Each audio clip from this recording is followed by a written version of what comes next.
Welcome to my garden here in Denmark. This garden is located in the USDA Zone 7 here in Europe. It's actually been rather warm here for December. November was a bit cold, we had a bit of frost, but other than that it's been rather warm.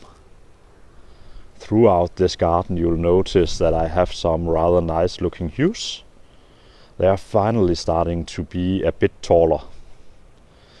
What I'll do in spring is I'll trim them a little bit in so that they remain rather slim. That's a project for spring though. Another plant that's still in with nice foliage here, it's a semi-evergreen, and that's a lamb's-ear. I have removed most of the stems though, those that collapse I will remove, and also I will remove some of the leaves if they are overlapping with the grass. A project that I need to complete, well, probably in a week's time or so, is to trim back some of my roses a little bit. This is Rosa Roaldal, and one of them have become a little bit tall, and it might rock in the wind basically and damage its roots. Beneath this Rosa Roaldal I have Cyclamen Coums, and it's Cyclamen Coum Album, and as you can see it actually has some flowers already. It won't start its actual real flowering until January and February, but due to the warmth it's starting to flower already. I have seen it flower around Christmas before, so it's not that unusual for the Coum Album to flower already. They are supposed to be spring flowering though, but I really enjoy them right now, so I'm not going to complain about it. Yeah, those yews are looking really great here in this time of year. Now, what's going on here? I am still completing that project. I have moved even more perennials out of this middle border between the benches, and what I plan to do is still to re-establish some lawn there. Another project up here, I should clean out this pond as well. There's quite a lot of dead leaves in it, and it will basically release nutrients to the water, and hence there could be an algae bloom up in here. I need to get that out.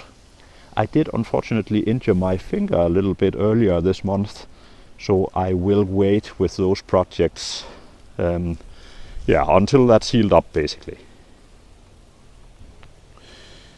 Red-stemmed Cornus, that's Cornus siberica right there. I have that throughout the garden. You'll notice there's one over there as well. Rather small one, rather large one right there, a smaller one further down.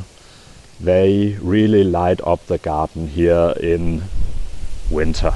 Looking so great, and supplementing those hues when it comes to having some winter color here in this garden.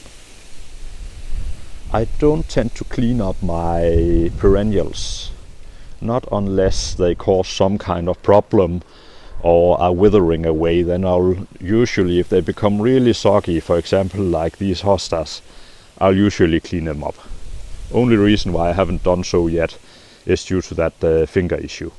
When a plant is that soggy, they don't provide a lot of shelter for animal life either. The animals will be inside of these hues instead basically. And also the animals can retreat to, for example, that stone pile that I have in there. There are no poisonous snakes here, no poisonous spiders here in this garden, so the stone pile does not compose any kind of problem. It just gives a lot of shelter for insects, and that's really nice. And you'll notice there's a pile of branches in there as well, and so on. So the insects have plenty of places to go here in this garden. And I've never noticed any insects in those soggy plants that are starting to wither away. Instead they'll be inside of a fern like this instead, right? That's where I'd be at least. As you can see, we have not had a lot of frost yet. That fern will freeze back when we have some more frost. It's only semi-evergreen. The hues in there will stay though. You can see them behind this magnolia. And I really do enjoy them through this magnolia. As soon as the magnolia loses its leaves, I can see the hues, and I can also see some further animal shelter in there for insects again, right? Also another evergreen, Cotonasta. I believe it's called Brankier. It's actually, I believe it's a Danish or at least Nordic variety. And that is semi-evergreen here. It will usually lose its leaves though when it gets a lot of frost. Of course, the hues are actual evergreens. They'll basically keep their foliage. And yeah, again in there you'll notice another pile of branches. Again, providing some shelter for the insects. And whenever I remove something here in this garden, I tend to keep most of it around. At least if I can find a nice space for it, right? The trick when it comes to these Cornus siberica here, and I have not done so this the last spring, but that is to remove a stem or two, perhaps in this case 3 or 4 stems. It will basically reshoot from the ground if you remove one. You can see in there that some I have actually removed throughout the years. Let's see if we can get in there. But just by cutting them off as near to the ground as you can get, and that will cause it to reshoot. And the new branches will be more red, basically, than the old ones. They tend to become gray as time goes on, but also make sure that you get a really good variety, because some of them are called Cornus siberica at the plant centers, but are not as red. Hydrangea limelight has kept, it's a pina colada, right? And it has kept its flowers, its withered flowers around, at least most of them, and I actually like how it looks. Also, this garden feature, I have a frost guard in there. I have an old aquarium heater in there, and it's coupled with a temperature gauge that will basically turn it on as soon as it gets below, I believe it's 4 degrees or something like that. It just set up to just keep it free from frost. The problem with these whiskey barrels, having them as a nice water feature, is of course that if they dry out, if you store them somewhere and they dry out completely, they'll no longer be waterproof. But if you keep water in them in winter, you'll risk having them burst basically due to the frost, right? So I have this one around like this, and also it ensures that the birds can have a little drink in winter as well. So, and due to that frost guard, it's not a lot of energy that is spent on it. You'll also notice that I put in these light trees. Here in Denmark it becomes rather dark in winter. Denmark is located as high up to the north as Canada. We are zone 7 due to some rather hot water stream coming from the south, and hence Denmark is zone 7, and I believe we are zone 8 when you move closer to the coastline. So we have central heating here in Denmark, right? Yeah, again these Cyclamen Coums, slightly out of season. I believe this one is Coum Album. It does not have a variegated foliage, that's how I recognize that one, in white flowers. And I believe this one is another variety, Roseum or something like that, right? Variegated foliage and not a white flower. Still looking great though.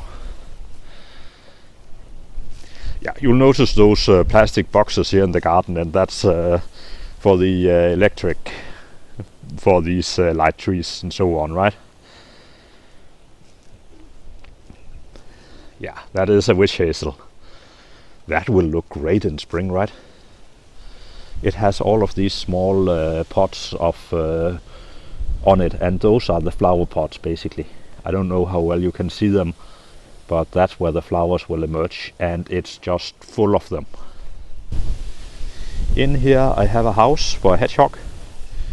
I did renovate that one a little bit here in summer, and the reason was that the roof on it was in a poor condition and let quite a lot of water through. What I did was, I have 2 of these, or at least I used to have 2 of these, and what I did was I put a pond line off top of one of them.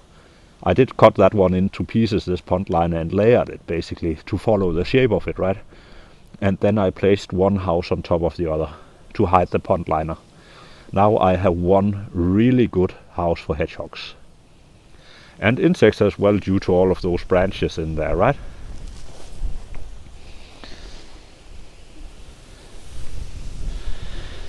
Yeah, and I do also need to trim back that Rose Lady of Shalott here a little bit. And again, it's just to prevent the wind rock, so not by a lot.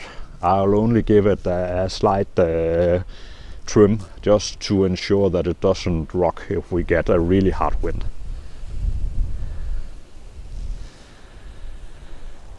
Yeah, the new border down there, as you can see, I have actually moved quite a lot of plants in there. Yeah, right up until I injured that finger basically.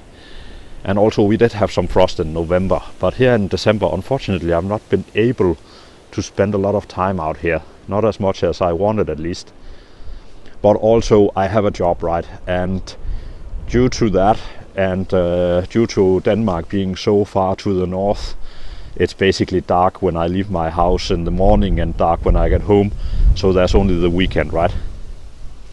Yeah, what do these canes in here represent?